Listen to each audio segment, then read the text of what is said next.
Joining us from Geneva in Switzerland is Mr. Adewale Oyerinde. He is the Director General of the National Employers Consultative Association, NECA. He is joining us to also look at this very important situation. Of course, he has a position here, very important one. DG, thank you for joining the program. Thank you. Good afternoon. Yes, I know you're aware and you're following up all that is happening here in Nigeria. Of course, I'll first like to ask you that. What is the National Minimum Wage Committee inaugurated to recommend? Thank you very much. I think it's quite important for Nigerians to really understand the context of this engagement. Well, as we believe strongly, a lot of misinformation has been going on out there. The committee was inaugurated to recommend a new national minimum wage. Now, what is the national minimum wage? It is the lowest amount that an employer should not pay below. The flat amount that no employer in the country should pay below. It is not a general wage increase. It is not a wage award. It is the lowest amount that no employer should pay below. And the committee was created to make recommendations to the government, to the president, who will now accept the recommendation or reject it, and then pass his own recommendation, his approval to the National Assembly, that will now, in form of a bill, for the National Assembly to carry out legislative activities and enact an act for the president to assent in. So it's a process. And as far as we are concerned, the process is still ongoing. So we believe strongly the strike is ill-timed. There are so many headwinds now that the economy cannot afford to bear. You know, interest rates is going up, cost of living is going up, unemployment rate is skyrocketing, investors are living in droves. So we believe strongly that reason should have prevailed, and we should have set our objectives at this critical point. What exactly should be our major concern? To blow up wages, to protect jobs, to protect the industry, or to join together and build this economy. Those are the key conversations that we should have. But unfortunately, the strike commenced, notwithstanding a letter that we saw from the Attorney General raising concerns about the legality of the strike. And we're also concerned on the issue of the rule of law, because in the ecosystem, the labor ecosystem, there are frameworks, there are national constitutional institutions that have been created by the tripartite. You know, we're all part of it. It's part of our structure that if there are grievances, if there are disputes, then we channel those disputes and grievances to those agencies, those institutions, just like the National Industrial Court, the Industrial Arbitration Panel. Those are institutions that we must protect in this country, because if we continue to treat those institutions with disdain, then we are laying the background for serious anarchy. And those are our big concerns. It's really interesting, but let me push further and ask you that what transpired during the committee's meeting, and has the committee concluded its assignment at the moment? You know, it was a tripartite committee of equal partners, equal organizations. So no organization is superior to the other. No view of one party is superior to the other. Everybody come to the table, share their perspective, send in their proposals, and then we start consulting and arrive at a national, it's a minimum wage. I beg to emphasize it. Not not a salary increase, not a general salary increase, the minimum wage for the most vulnerable worker. The most vulnerable worker. That is what the committee was inaugurated to create. And the committee has met, had its about 6th or 7th meeting on Friday. Organized labor worked out about twice during the course of the meeting, which we feel is very unnecessary. It's a consultative meeting. You know, I present my position, you present your position, and it's expected that all parties respect the other party's position based on their realities. So labor worked out twice, and eventually the last meeting on Friday, last week Friday, They also worked out of the meeting. So the committee have been recalled. Meeting adjourned on Friday. The committee recalled for another meeting tomorrow, which is Tuesday, to continue its deliberation. As far as we are concerned, the tripartite committee is ongoing. We respect the institution of the tripartite. We respect the institution of the social dialogue, and we'll definitely be in that meeting to continue deliberations. Let me ask you this now, DG. What is the position of organized private sector with regards to this issue? For us, the headwinds, as I said, is quite huge. In the last 1 year, as you probably know, or the last 2 years, as you probably know, or 2-3 years, we've lost over 100 businesses. Those that are either shut down or relocated to another client because of the inhospitable business environment. Those are not statistics, they are real figures. And individuals, people, your brothers, your sister, my brother, my sisters, and the ones working in those businesses.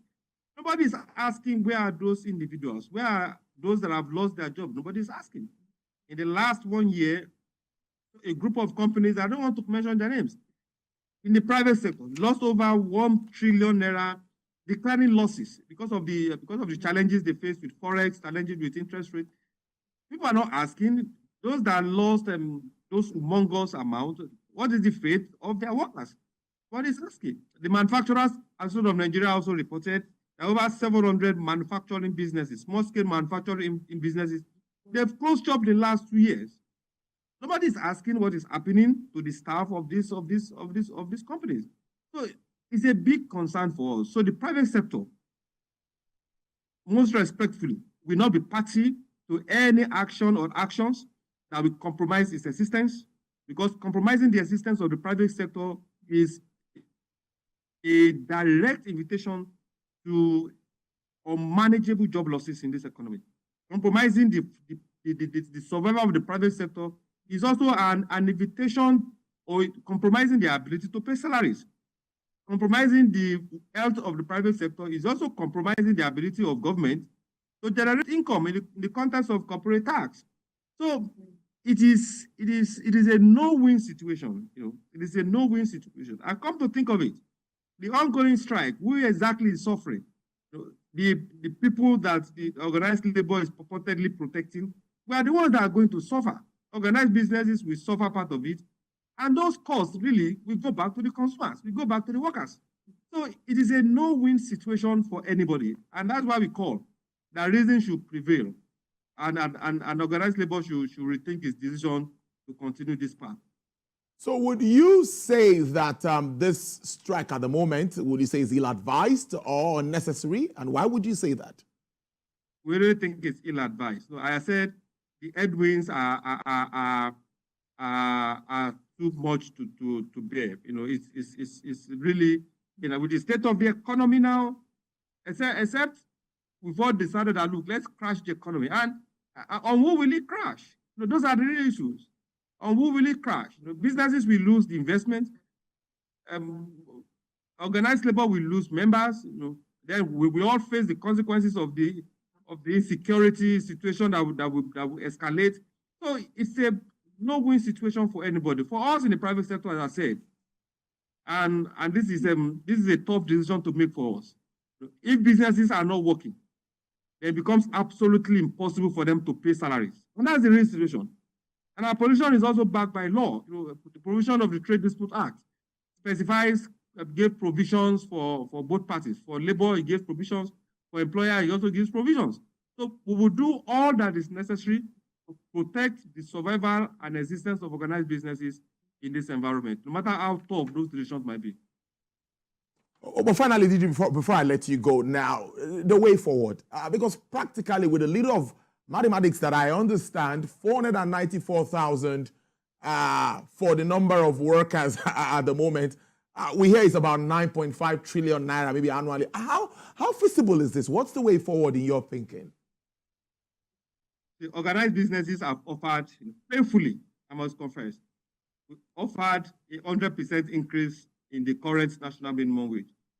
No business in the last 4 years or 5 years had made 100% profit. 100% profit. apart from probably one or two industries.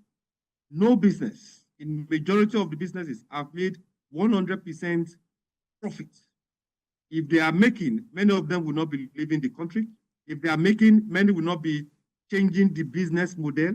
If they are making, we won't be facing the mass of unemployment rates that we are currently facing. So it is not a reality that is coming. Those realities are currently with us now. So all efforts should be geared towards arresting the issue of unemployment while we continue to charge government, because we cannot extricate government from this. Continue to charge government to address the macroeconomic issues that Nigerians are facing, and starting with the astronomical, the absurd increase in electricity tariffs. Those are part of the things that are causing the agitation and making Nigerians quite more apprehensive about a lot of these issues.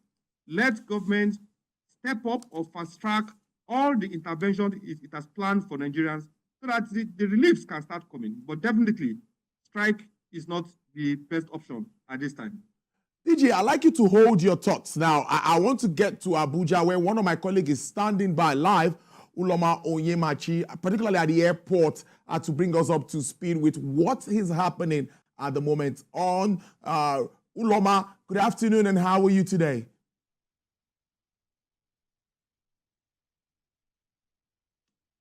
Yes, hello, Uloma. If you can hear me, I know it's been a long day. Tell us what is happening and how are passengers reacting to this development by Labour?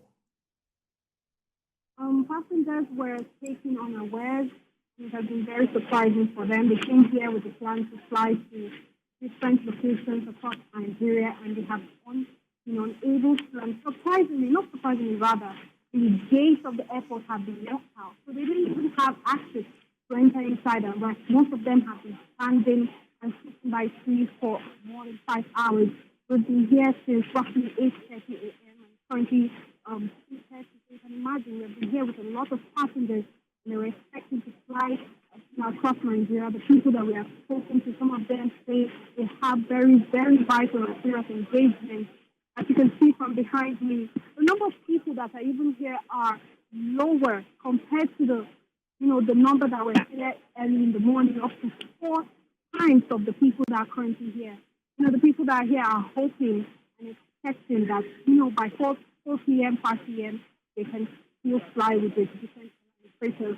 But some of them have said that some airline operators sent messages just this morning telling them their flights have been cancelled. But some are still, expecting some positive reaction, maybe towards evening, let's say 6 p.m. or 7 p.m. Reaction at all from the authorities at the airport there in Abuja? The authorities are not reacting to us. We have just managed to see some fan agents, and they're just hanging around. They are surprised as the passengers are. We have talked to some of them off camera, and they say that they do not expect that the strike will start in earnest like they were expecting that maybe by tomorrow it will come out in full. But then the other authority that is here is NLC, and they refuse to talk to us. Even the state union chairman, who is currently inside, according to some passengers, who has barricaded the gates of the airport as he refused to talk to press. But they are saying that the strike has to continue to the federal government and liaise well with the NLC leadership. Oh, okay. Finally, before I let you go, Uloma, I'm sure on the streets of Abuja today, before getting to the airport, what do you make of the level of compliance, what you've seen? Do you think that Labour has gotten the support, the kind of support expected at this time? Yes, I would say so, because usually Abuja is very busy, and especially because it's Monday, you would expect that so many cars on the streets. But coming to the airport, the roads were roughly empty, and the roads were free, and everybody was probably in their houses. Some schools have been shut down, some banks have been shut down. So I would say that NLC has gotten some sort of reaction from residents, and the federal government is also listening. They would see that the NLC is really serious about their demands. They will of course go back to the table. But coming to the airport, it's usually some sort of traffic. Because it's Monday, but it was free. But we noticed that the security was even more, because maybe they were expecting some sort of workout by NLC, what the date and whatnot, but roads were free and many passengers were just here waiting for their flight. That's what I can tell you for now. Loma Ohimachi is my colleague there live from Abuja, there from the airport, Nnamdi Azikiwe airport, particularly, just to bring us up to speed with what's been happening. We also heard Lagos airport too, where people couldn't get flights earlier today. That's really very, very, very, very notable. Let me ask the Director General of Nigerian Employers Consultative Association, who's still with us via Zoom, joining us live from Geneva in Switzerland. DG, the implication of this on an economy that is fragile is what is worrisome. We saw GDP figures sometime last week. Nigeria is just trying to get out of the woods, and now we are having this. What is your understanding of what this directly means for small businesses and, of course, the entire economy at the end of the day when we start to count this loss? The first thing is, it will shock you, or it's in the public space, that most of the airlines that we have, airline is not a business that predominantly one individual can fund. Most of those airlines, they are funded with huge credits, huge loans, either in Naira or in Forex. And without consideration, jeopardizing the health of those businesses in the airline industry is quite incredible. Nigerians that are going on their legal businesses, we disrupt those businesses, and like nothing is going to happen. Those are the concerns. A legitimate investor in this environment carrying out his legal businesses, we disrupt those businesses, and we think life will just go on. It doesn't happen like that. And it's high time we start reflecting, all of us as Nigerians, on what exactly is our objective. What exactly are we trying to achieve? Nobody is opposed to labor going on strike. It's within their right to go on strike. And it's also within the right of employers not to pay for work not done. So the right of individuals to go about their peaceful businesses, we believe strongly, should not be compromised. If labor want to continue on that strike, it is not a problem. But the rights of others to carry out their legitimate businesses should also not be impinged. Those are our critical concerns. And we are very worried that the damage that this will do to the economy, the damage that this will do to organized businesses, will take many, many months for all of us to recover from. Well, indeed. Now, finally, before I let you now go, DG, so what would you, in your thoughts, think Labour should do at this time? Go back to the negotiation tables, that's one, because the issue of sincerity is also something they raised at the last meeting, representatives of government and all of that. What level of commitment do you think they would expect from government to be able to go back to that table? First, before we go back to the table, or why we go back to the table, is first the understanding of the issue at stake. What we are consulting on, what we are to come up with, is a national minimum wage. It's not a salary increase. It is not a wage award. It is the minimum for the most vulnerable worker. That is the reality of it. That is the truth of the situation. The minimum wage, and the committee is to make recommendation to the president, who has the prerogative to accept the working of the committee or send his own figure to the National Assembly for legislative action. It is not the prerogative, it is not the right of any member of the tripartite, not the employers, not the workers, not even the governors themselves, to definitively make a demand and put a gun on everybody's head. So if you don't take this, my figure, then everyone is going to fall. That's not how it works. It is against the spirit of social dialogue. So that is our concern. Everybody should go back to the negotiation table. We have offered, as I said, painfully, 100% increase from the 30,000 that we currently have. It is minimum wage. And I think we need to emphasize that to Nigerians. And that's the position of the organized private sector.